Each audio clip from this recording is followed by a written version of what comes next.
You can't catch up with him. How will you catch up with yourself? Sis.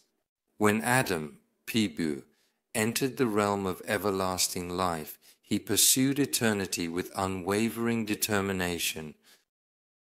It was not what he ate from the tree, but what he hoped for that mattered.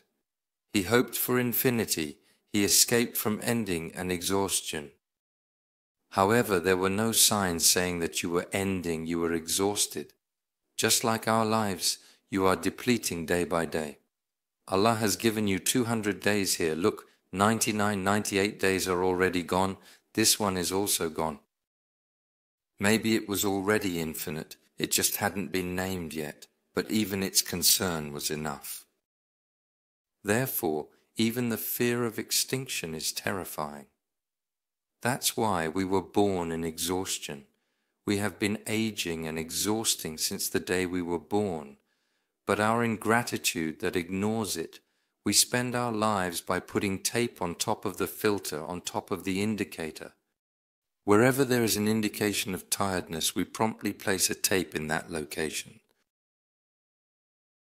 Doctor says, let's eliminate wrinkles, saying let's close this indicator is nothing else. The rest is going the same way. He says, let's fix those eye things. Let's turn off the indicator. However, this does not make life infinite. We are exhausting ourselves. As we run away from learning, we cause the greatest harm and damage to ourselves.